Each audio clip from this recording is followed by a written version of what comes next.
म्हातारा आबा गावात सगळ्यांना माहित होता. लहानशा गावात तसे प्रत्येकच माणूस एकमेकाला ओळखतच असतो म्हणा. पण आबाला लोक एक गरीब सज्जन वारकरी म्हणून ओळखतात. कुणाच्या अध्यात मध्यात नसणारा, दरवर्षी नित्य नेमाने आषाढी वारीला जाणारा आणि कापऱ्या आवाजात तुकोबाचे अभंग म्हणणारा आबा सगळ्यांना ठाऊक होता. आबाने अगदी लहानपणीच वारकऱ्याची माळ घातली होती. तेव्हापासून तो दर आषाढी वारीला नेमाने पंढरपूरला जात असे. जसे लोकांना आठवत होते तसा आबा दरवर्षाला वारीला जातच होता. हा त्याचा नेम कधीच चुकला नाही. तशा त्याला अडचणी येत नव्हत्या असं नाही, पण कधी फार लवकर पाऊस सुरू होई आणि पेरण्याचे काम हातातोंडाशी येई, दमेकरी बायको जगते का मरते अशी वेळ येई, तरणा बांड पोरगा एखाद्या वेळी उगीच डोक्यात राग घाली आणि रुसून बसे, 10-20 रुपयांचा प्रश्न पण कधी तोही बिकट होऊन बसे. नाना अडचणी येत आणि यंदा आपल्याला जायला मिळतं की नाही या विचाराने जीव घाबरा घुबरा होई. त्याच्या डोळ्यातून पाणी गळे.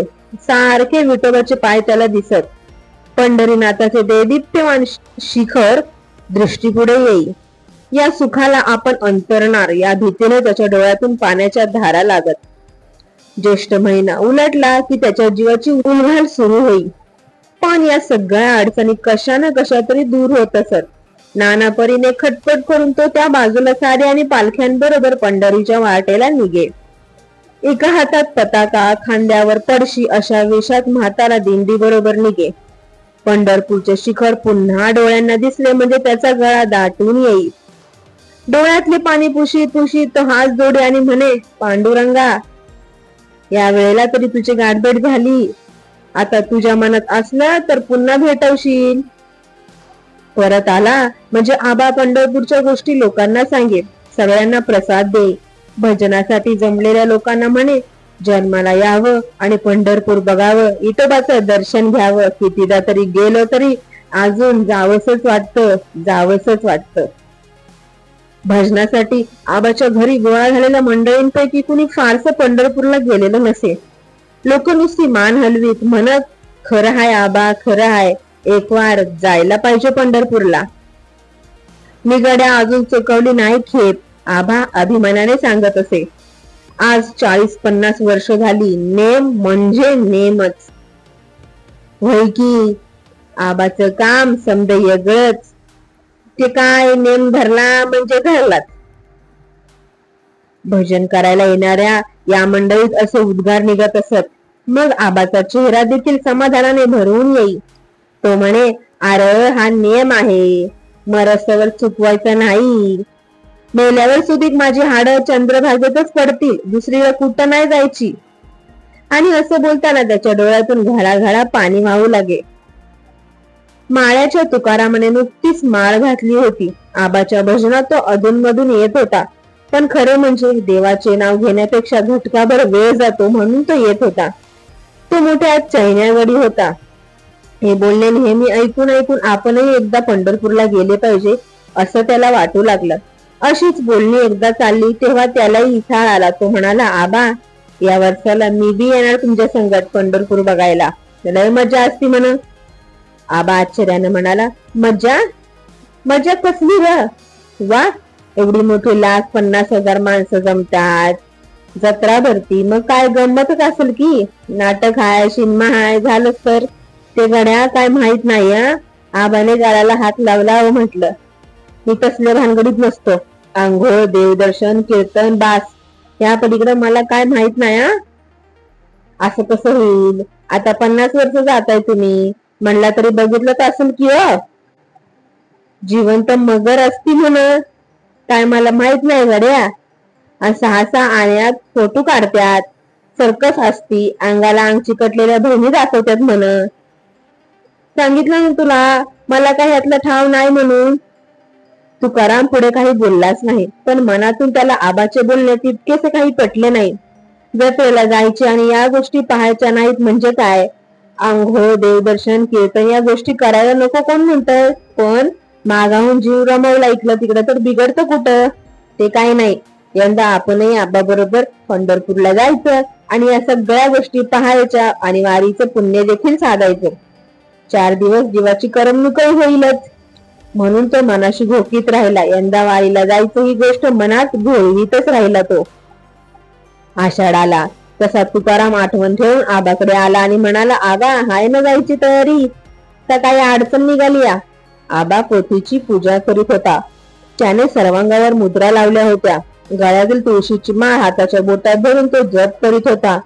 तुकारामाचे बोलणे ऐकून तो म्हणाला, तसं काही नाही गड्या, देवाच्या दयेनं अजून तरी काही अडचण नाही. पालख्यांचा मुक्काम झाला की हालूच आपण. नक्की, अगदी नक्की, मी चुकायचा नाही. आबाचा नेम कधी चुकणार नाही हे तुकारामाला कळत होतं, पण तरी विचारायचे म्हणून त्याने विचारलं. आबाने खात्री दिली तरी तो म्हणाला, बघा हा आबा, नाहीतर आयत्या वेळी धर्मसंकट निघेल तुमचं काहीतरी. नेहमीच सांगतात तुम्ही अशी अडचण होती आणि तशी अडचण होती. आबा हसून म्हणाला, आणि तरी बी मी जातोस का नाही? जाता की, मग झालं तर पैशा बिशाचं जुळलं, समजा जुळलं मग राहावं की बिनगो. अगदी बिनगोर. पालख्या आल्या की मला हाका मारायलाच ये तू, मग झालं तर. आबाने इतकी खात्री दिली तेव्हा तुकारामाचे समाधान झाले. होय आबा, बरोबरच पाहिजे. नव्या ठिकाणी जायचे म्हणजे माहितगार माणूस बरोबर असलेला बरा. शिवाय म्हातारा मोठा गुणी आहे, कुठे ना कुठे उपयोगी पडेलच. वाटेत काही लागले, खुपले दुखले तर काळजी घेईल. पंढरपुरात त्याच्या ओळखी देखील असतीलच, त्यामुळे बिनबोबाट सोय पण होईल, कुठे नडणार नाही. तुकारामाने मनात असा हिशोब केला आणि तो गावात सांगत हिंडू लागला, मी बी पंढरपूरला जातोय, मी बी पंढरपूरला जातोय म्हणून. देवदर्शन होईल, जत्राही बघणं होईल. लोक म्हणाले, आमच्या आबाचं देवदर्शन होईल आणि तुझी जत्रा बघणं होईल, असंच ना? तुकाराम रागून म्हणाला, असं कसं? मी बी माळ घातली या. देवदर्शन पंढरपुरात जाऊन करायचं नाही म्हणजे मग कमाल झाली. कोणच्या नरकात जावं लागेल मला? तू मर्दा रंगणार माणूस पहिल्यापासून, म्हणून आम्हाला तसं वाटलं. आता तसं नाही, हा माळ घातली म्हणजे घातली, मग हरकत नाही, असं म्हणून लोक आपल्या कामाला लागे आणि तुकाराम वाट पाहत राहिला. अगदी अधीरपणानं वाट पाहत राहिला. मनानं तो केव्हाच पंढरपूरला जाऊन पोहोचला होता. लोकांनी भरून गेलेले रस्ते त्याला कसे स्वच्छ दिसू लागले. चंद्राकार वळण घेऊन पसरत जाणारी चंद्रभागा, वाळवंटातील कीर्तनाचा फड, जत्रेतील गजबज, सिनेमा, सर्कस, सगळे कसे कल्पनेने त्याच्या डोळ्यासमोर उभे राहिले. 4-2 दिवस लोटले. तुकारामाची पालखी गावात येऊन उतरली. हजारो माणसांनी गाव गजबजून गेले. मोठा भंडारा झाला. जिकडे तिकडे घटकाभर जत्राच जत्रा झाली. पालखीच्या दर्शनासाठी लोकांची अगदी रीघ लागून राहिली. मुक्काम फक्त रात्रीचा होता. सकाळी पालखी हलायची होती. याच पालखी समोर आपली पडशी घेऊन चालू लागायचे. त्या मेळाव्यात सामील व्हायचे आणि रमत गमत पंढरपूरच्या वाटेला लागायचे. रात्री गडबडीने तुकाराम आबाकडे आला आणि म्हणाला, आबा, झाली का तयारी? आबा खांबाला मान टेकवून शांत मुद्रेने बसला होता. त्याचे तोंड उतरले होते. तो दमल्या भागल्यासारखा दिसत होता. दोन्ही डोळे मिटून तटस्थ बसून राहिला होता. तुकाराम आला तरी काही बोलला नाही. काहीतरी बोलला हे त्याला कळले, पण काय बोलला ते उमजले नाही. भानावर येऊन तो म्हणाला, काय म्हणालास रे? तुकारामाला आश्चर्य वाटलं. नाही, झाली ना तयारी समधी, तेवढं विचारायला आलो होतो. तुझी झाली? कवाच, बाट बिस्तारा बांधून मी तयार हाय. बरं केलंस. आणि तुम्ही? आबा काहीच बोलला नाही, स्वस्थ बसून राहिला. त्याने पुन्हा डोळे मिटले. तुकारामाच्या पोटात उगीच खड्डा पडला. मग आबा निघायचं ना उद्या? आबा तरी देखील थोडा वेळ गप्पच राहिला. मग विषण्णपणाने हसून म्हणाला, तुकाराम बाबा, माझं नाही जुळत या वारीला. म्हणजे काही नाही, यंदा नाही जमत एवढं खरं. पण कशात आहे आबा? आबाने आपला उजवा पाय काढून पुढे धरला. तुकारामाने बघितले, पायाच्या घोट्यापाशी फडके गुंडाळले होते. फडक्या बाहेर दिसणारी बोटे सुजलेली होती. हे काय आबा? कर्म माझं. म्हणजे टासरू झालं होतं आधी, त्यात परवा रानात कास घुसली, पाणी शिरून पू झालाय, लय ठणकतय, उभं सुधीक राहत नाही मला, मग कसं येऊ तूच सांग. तुकाराम काही न बोलता पायाकडे बघत राहिला. आबाच्या ह्या पायाने सगळा घोटाळा केला हे त्याला समजलं.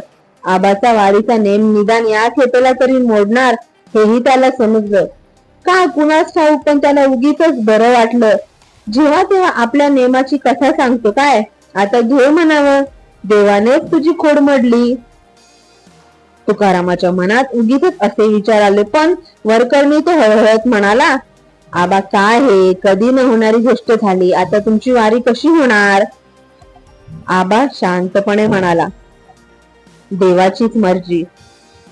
मग असं का करत नाही? कसं मोटारीनं नाही तर आगीन गाडीनं का निघत नाही तुम्ही? ती खरी वारी नव्ह रे बाबा, पालखी बरोबर चालत जातो तो खरा वारकरी तुकारामा. हा ते बी खरंच आहे म्हणा. तुकारामाने मान हलवली.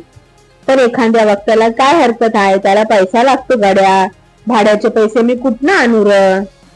4 लोकांकडून घ्यावं, ऋण काढून सण करणारा मी नव्ह. आबाच्या बोलण्यात एकाएकी धार आली. त्या तरीच घरी हवं खुशाल, आणि मी म्हणतो असलं पांडुरंगाच्या मनात तर तो आवर्जून मिळेल मला. होय होय, एवढं बोलून तुकाराम उठला. आबा येत नाही हे नक्की ठरलं. मग उगीच बोलण्याचा घोळ घालण्यात काय अर्थ? त्यापेक्षा घरी जाऊन पडावे, घटकाभर झोप घ्यावी आणि पहाटे निघावे असा विचार करून तुकाराम उठला. मान हलवून म्हणाला, बरं मग निघतो मी आबा. आबाने काहीही न बोलता मान हलवली. पांडुरंगाला माझा दंडवत घालशील नव? बरं, आणि येताना देवाचा प्रसाद घेऊन ये. बरं, आणि राम राम. राम राम. तुकाराम तिथून निघाला आणि घरी आला. भल्या पहाटेला तो पालखीच्या मेळाव्यात सामील झाला. पुंडलिकावर दे हरी विठ्ठल, श्री ज्ञानदेव तुकाराम, पंढरीनाथ महाराज की जय, गोपाळ कृष्ण महाराज की जय.